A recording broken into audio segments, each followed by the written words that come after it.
¿El diseño de vestuario se estudia? ¿Pero eso no es un oficio? Bienvenidos a un nuevo episodio de Detrás del Vestuario. Empecé este episodio con estas preguntas porque me suele pasar que me suelen preguntar sobre esto y la realidad es que sí, el diseño de vestuario se estudia, se aprende y se elabora. Mucho, mucho, mucho. Si bien hay un montón de libros y películas y documentales que se pueden ver y estudiar, la realidad es que, y lo digo también por mi propia experiencia, que el diseño de vestuario se aprende haciendo. Así que en este episodio quería como comentar un poco cómo empecé en el vestuario, cómo fui trabajando, porque si bien hay un primer episodio donde hablo sobre esto, el público se renueva y mi experiencia también cambia. Yo a lo largo de lo que voy aprendiendo y estudiando y mejorando, es que también va cambiando mi visión, que si bien no la cambio totalmente, hay cosas como que me gustaría agregar ese primer episodio. Así que, como dije, también hay gente nueva, me vuelvo a presentar. Mi nombre es Rocío Gutiérrez, soy diseñadora de vestuario y estudié la carrera de diseño de indumentaria en la UBA. En el 2013 hice y terminé el CBC. En el 2014 ya arranqué con la carrera en sí, que la verdad fue como el CBC no tenía nada que ver con la carrera. No sé si es ahora sí también, ¿no? Pero en ese momento estaba como muy pensado para gente de diseño gráfico o arquitectura.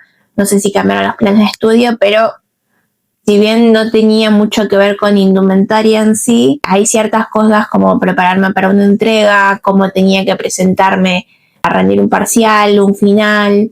Fueron cosas que fueron después haciéndome a mí la parte como más fácil de presentarme durante la carrera, ¿no? Durante todos los estudios de lo que ya era indumentaria en sí.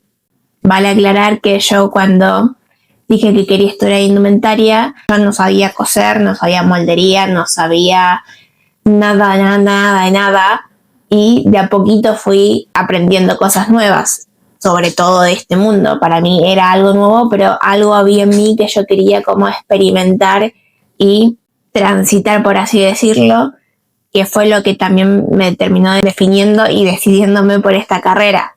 Cuando arranco en la carrera ya terminado el CBC, es cuando empiezo a entender todas las bases de diseño, de cómo pensar un concepto, cómo empezar una investigación, que si bien obviamente está más pensado para un producto terminado en una fábrica o en una marca, las bases de todo esto del diseño y de la investigación me ayudan al día de hoy a la hora de pensar los conceptos o las temáticas o las historias con las que voy a abordar mis vestuarios.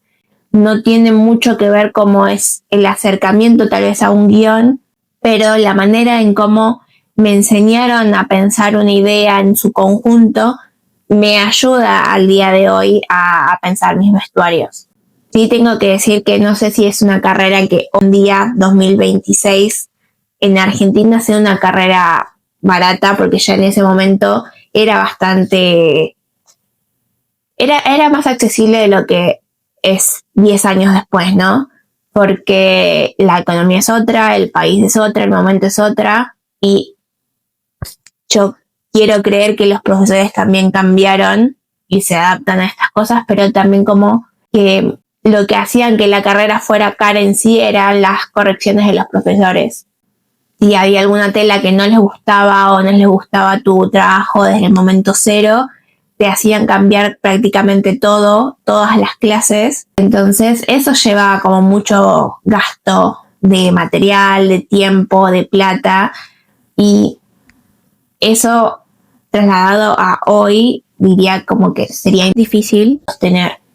Pero bueno, más allá de lo económico, el poder presentarme ante un profesor y poder decir y defender mi diseño de lo que había pensado, eso también me ayudó después a pararme frente a clientes. O sea, no es lo mismo parar frente a un profesor que ante un cliente, porque primero y principal, el cliente que te contrata confía en tu criterio, un profesor no confía en tu criterio por lo general, y como la plata que se maneja es, en caso de un proyecto del cliente, está como mucho más cuidada que un profesor ante la plata de un alumno. Como en el ejemplo que di hace un ratito, si a un profesor no le gustaba una tela y te pedía cambiar todo un prototipo, vos mucho no podías decir que no porque te jugaba tu nota, tu aprobar o tu desaprobar estaba en eso también. Con un cliente esas cosas no pasan y vuelve a lo mismo, también el cliente confía más en tu criterio como diseñadora para llevar a cabo el proyecto. Pero bueno, también tiene esa cosa bastante subjetiva tanto para el cliente como para el profesor, de que al ser algo tal vez un poco más abstracto y que también roza mucho me gusta, no me gusta, hay gente que lo entiende y hay gente que no. Cuando trabajas con clientes que apuestan por una visión y es clara la visión al momento de explicarlo, es mucho más fácil transitar ese proyecto que habiendo un cliente que ni siquiera él mismo sabe qué contar. Entonces también ahí como que cambia bastante. Lo que también me dio mucho la facultad es que yo al entrar sin saber nada, mucho de lo que aprendí fue medio de autodidacta, que me marquen cosas y empezar a buscar en internet o en revistas y aprender por mi cuenta para poder llevar a cabo los trabajos. Que eso al día de hoy también es como una fortaleza para mí, porque si hay algo que un cliente me pide, yo en ese caso soy bastante sincera y le digo, mira, no lo sé hacer, pero podemos buscar la alternativa. Entonces esa manera de ser autodidacta que me dio la facultad también es algo de lo que al día de hoy sigo utilizando. Tratar de buscar la manera para llevar un proyecto lo mejor posible también es parte de todo lo que es el diseño. Y eso se aprende precisamente haciendo, hablando, comunicando, tratando de encontrar la mejor manera para que ese proyecto funcione. Me acuerdo que una vez era uno de los primeros años de la facultad y yo presentaba todos los dibujos a mano, que no eran muy buenos en ese momento porque a mí me daba mucha vergüenza presentarlos, no me gustaba que vieran mis dibujos y mucho menos un profesor al que no le tenía confianza, entonces como que me costaba explicarlo y mostrarlo. Entonces un profesor en un momento me dice, ¿sabes qué? No te voy a corregir nunca más en lápiz si no me traes cosas en dibujo técnico, cosa que yo pueda entender lo que querés hacer. Yo en ese momento no sabía usar nada técnico, no sabía dibujo técnico, no sabía hacer geometrales, que los geometrales son como los planos para un arquitecto. Es un dibujo así, como un plano de una casa, pero de las prendas. Y me acuerdo que me pasé 2 días que tenía antes de la próxima clase tratando de aprender a dibujar en Illustrator porque yo tenía miedo de que no me corrigiera. Y es más, no, había gente que también le había dicho lo mismo, que no les corrigió. Y en ese momento era terrible no tener una clase de corrección por más que te hicieran pelota. Pero bueno, eso también hace de ser autodidacta, ¿no? De empezar a buscar qué elementos te hacen. A ver, es muy frustrante, ¿no? Llegar ante alguien y que te diga, no sabes qué, te falta esto, esto, esto y esto, pero al mismo tiempo, si no nos lo tomamos personal, nos ayuda a poder progresar, porque podemos ver la manera en que nosotros podemos ver eso que nos falta para poder mejorarlo y aprenderlo. Nos va a llevar tiempo, eso sí, hay algo que en la facultad nunca hay, es tiempo, pero bueno, a lo largo de los meses, de los años, vas a poder ir mejorando. Entonces, tener en cuenta eso para usar como guía para ir aprendiendo cosas también después te pueden ayudar en el vestuario. Yo ahora volví a dibujar a mano, presento mis dibujos a mis clientes a mano por una cuestión de comodidad para mí. Me volví a amigar otra vez con el dibujo manual, entonces es algo que yo disfruto. Si bien yo tengo una planilla del cuerpo humano, del cuerpo de una bailarina, de un figurín de frente y espalda, tanto de mujer como de hombre, y eso yo lo uso como base para después dibujar a mano, es como que bueno, me amigué un poco de vuelta y hago como esa combinación para poder agilizar después también mi trabajo. Hay épocas en las que tengo mucho trabajo y no me da el tiempo para dibujar desde cero. Pero bueno, también esas son cosas que después uno va viendo y tratando de aligerar el día a día con tantas cosas para hacer, ¿no? Pero bueno, dejando de lado un poco el lado de la facultad, yo ya sabía que quería dedicarme a hacer vestuario, no sabía bien si para hacer danza, si para hacer teatro, si para hacer cine, pero quería intentar hacer vestuario escénico. Entonces, a lo largo del último cuatrimestre, mientras preparaba mi tesis, es que empiezo a mandar mensajes a cualquier persona que tuviera Instagram. Ya estamos hablando de 2019, ya Instagram no está tan instalado como vidriera de negocio, pero la gente solía subir sus trabajos, su vida más cotidiana. Entonces yo me ponía a buscar a todas las personas que tuvieran algo de vestuario escrito en su biografía, en su perfil, en lo que sea, y les preguntaba si necesitaban un asistente, si necesitaba algo para empezar a trabajar en mis primeros trabajos. Y obviamente tuve mucha gente que me dijo que no, gente que ni me contestó, y gente que sí me hizo una prueba y al final no quedé, pero empecé a trabajar con una diseñadora, que con ella estuve trabajando casi 2 años y medio, casi 3, en donde aprendí un montón, que si bien después de 3 años terminé renunciando porque las condiciones o los acuerdos que hacíamos entre una y la otra no se concretaban, aprendí un montón. A pesar de esas cosas como que había que rever, la realidad es que aprendí un montón, tanto desde lo que no se puede hacer o no se debería hacer, o cosas como que sí, la verdad, tuve buenas experiencias, no muy buenas, y experiencias muy malas. Pero bueno, de todo eso también se saca algo.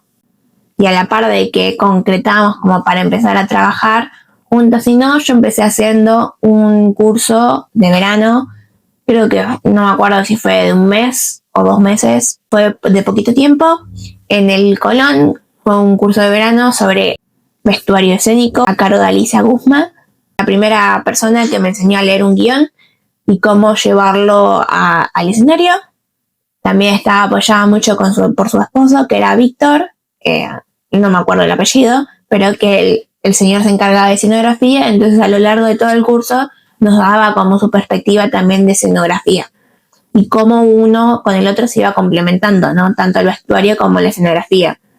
Entonces ahí como que yo también me estaba dando cuenta cómo ambos departamentos se complementaban tanto como lo pensábamos en la facultad, ¿no? Como que era como que había que pensar en un todo, no era algo aislado porque sí, como que hay un concepto, hay una historia por detrás que teníamos que tratar de traducirla en ropa. Y bueno, termino de ese curso, que muchas cosas de lo que veníamos viendo en el curso también después lo vi en la vida laboral junto con esta diseñadora, que si bien vuelvo a decir lo mismo, en los cursos y en la facultad tal vez es todo un poco más idílico y la realidad se ve trabajando y estando en el día a día de una producción, que muchas cosas como que se empezaron a tener sentido, ya dejaban de estar en papel o en teoría y lo podía poner en práctica y ejercerlo.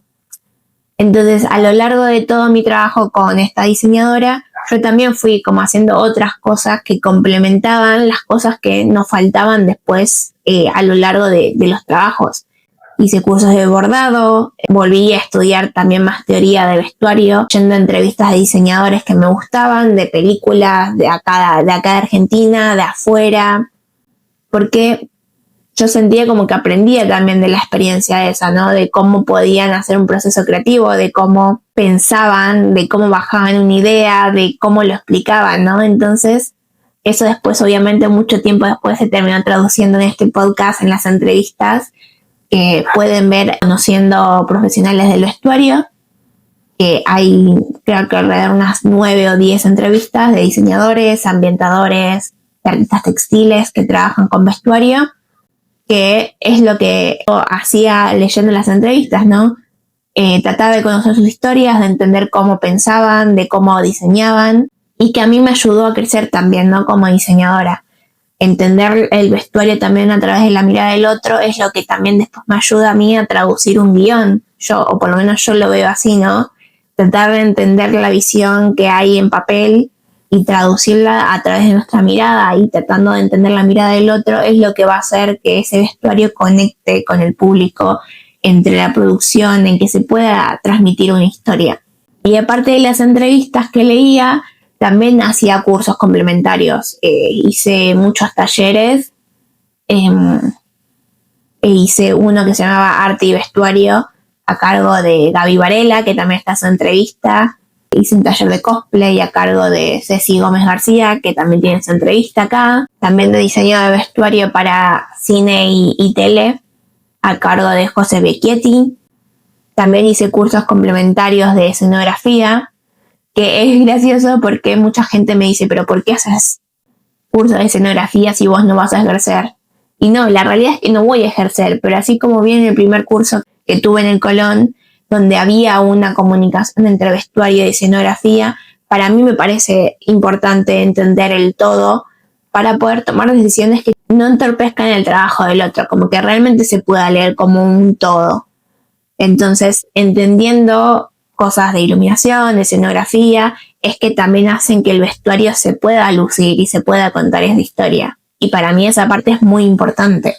Después no solo de teórico, sino también fui haciendo cosas de realización. Hice cursos también de bordado, de soldadura, para hacer accesorios.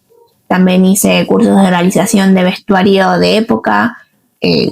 Curso de tutú a cargo de Paula Balioco, que también tiene su entrevista en el podcast. Si bien yo no tuve como una guía, sí siempre hice cosas o busqué información o cursos de lo que a mí me interesaba, ¿no? Y eso creo que es algo muy del vestuario, ¿no? Y sobre todo tal vez de Argentina, donde todos sabemos un poco de todo. Entonces, no hay como una receta única y mágica para poder dedicarse al diseño de vestuario. Creo que apunta mucho a buscar lo que a uno le inquieta, le da curiosidad, que quiere aprender, y después experimentarlo y ver si le sirve o no para aplicar. Yo creo que todo curso que uno hace, que aprende cosas, tal vez no están de forma directa relacionada al vestuario, pero de alguna manera lo terminan complementando y nutriendo, porque es la forma en la que pensamos, ¿no? Si bien hay muchas historias y hay veces que la misma historia se repite, es una historia diferente por la visión que le damos. Entonces, la manera que pensamos es única. Por eso hay muchas versiones de una misma historia. Y poder tener ese criterio, esa autocrítica, esa evaluación para poder sacar algo bueno, malo, relativamente malo e ir mejorándolo a lo largo del tiempo, hace que la experiencia y el diseño de vestuario pueda variar y cambiar y ser algo que está vivo y evoluciona con nosotros, ¿no? Porque, como dije al principio, yo no creo que sea la misma diseñadora que empecé cuando arranqué la facultad. Creo que crecí y evolucioné y mejoré cosas. También me equivoqué un montón, pero también es parte del proceso. Entonces, darle espacio a todo eso es parte también del proceso creativo, del productivo, de pensar cómo podemos hacer un proyecto, cómo no. Ir experimentando y jugar y divertirse como cuando éramos pequeños, niñas, niños. Creo que como cualquier cosa, ¿no? Si vos no le pones corazón, no le pones pasión a lo que haces, no tiene sentido, no te va a hacer feliz, y esto que lleva mucho tiempo y mucha frustración en el medio, porque hay veces que vos pensás una cosa y decís, sí, esto va a salir re bien, lo pones en práctica y no funciona. Por más que lo hayas hecho con las mejores telas, los mejores materiales, hayas hecho las 1000 intervenciones, si no funciona, no funciona. Punto. Hay que tirar y volver a empezar. Y creo que eso también hace de que este trabajo tenga mucha frustración en el medio, porque hay tiempo, dinero, experiencia invertidos que parecen que no nos llevan a ningún lado y no estamos seguros si vamos a llegar a algún lado. Pero bueno, creo que eso también es la magia del vestuario, de contar una historia. O sea, yo lo hablo mucho del vestuario porque es a lo que me dedico, ¿no? Pero tal vez si hablo con alguien de escenografía o iluminación o un escritor, tal vez me diga lo mismo. Que tengamos una idea tan fija tampoco está bueno, porque nos perdemos esa flexibilidad del trabajo. Entonces, vuelvo a lo mismo, no quiero ser redundante, pero me parece que es algo importante el hecho de poder ser autocrítica, evaluar qué funciona, qué no, y darle esa flexibilidad de poder equivocarnos. Guillermo del Toro dice mucho, el fracaso es la puerta del éxito, o bueno, no sé cómo son sus palabras textuales, pero él habla mucho del fracaso, de que es lo que hace que el éxito después tenga sentido. Transitar también las emociones que aparecen a lo largo de todo el proyecto también es difícil, porque hay momentos en los que no queremos saber nada, no nos sale y hay una fecha de entrega y hay que cumplir, no queda otra más que cumplir. Y también muchas veces es que todo está en nuestra cabeza, ¿no? A mí me pasa mucho de que soy de darle vueltas a un montón de situaciones, a un montón de conceptos, de cosas, y me cuesta, ¿no? Terminar de cerrar el hilo. Pero bueno, hay situaciones que me ayudan a mí a bajar mucho, es el presupuesto, la manera de volver a leer el guión o volver a ver la coreografía, son cosas que me ayudan también a terminar de definirme. Y obvio la mirada del otro. Cuando yo presento una propuesta y la otra persona me dice, sí, me parece que esto podría llegar a ir y podríamos agregar eso o cambiar esto, es como no tomárselo personal, sino como realmente somos un equipo y vamos a hacer este proyecto para que funcione. Eso creo que es lo mejor que yo fui aprendiendo a lo largo de todo este tiempo de trabajo y de la facultad. Hay gente que sí es mala, yo no voy a negar eso, y que sí hace cosas para lastimar a una persona. Pero cuando se busca un equipo y se trabaja realmente en equipo, las cosas están como para mejorar para todos. Y también pasa mucho de que vos tal vez tiras una idea que decís, no, esto es cualquiera, y a la otra persona también le encanta, o al revés, y eso hace que se nutra todo el proyecto. Entonces mis conclusiones del episodio es, número 1, trata de evaluar las cosas buenas, malas, ver cómo te sentiste vos, cómo puedes mejorar, qué puede salir mejor, no para bajonearte, sino para realmente aprender de esa experiencia y que se repitan las cosas de mejor manera. Número 2, rodearse de buenas personas, aprender mucho de personas, de este feedback que se genera en un equipo. Número 3, ser autodidacta lo más posible, tratar de tener curiosidad y buscar cosas que nos impulsen a poder buscar esas cosas que después nos pueden ayudar, ¿no? A aprender cosas nuevas, ponerlas en práctica y crecer con nuestra profesión también nos va a ayudar a ser mejores diseñadores. Así que espero que te haya gustado este episodio. Gracias por escucharnos. Nos vemos la próxima.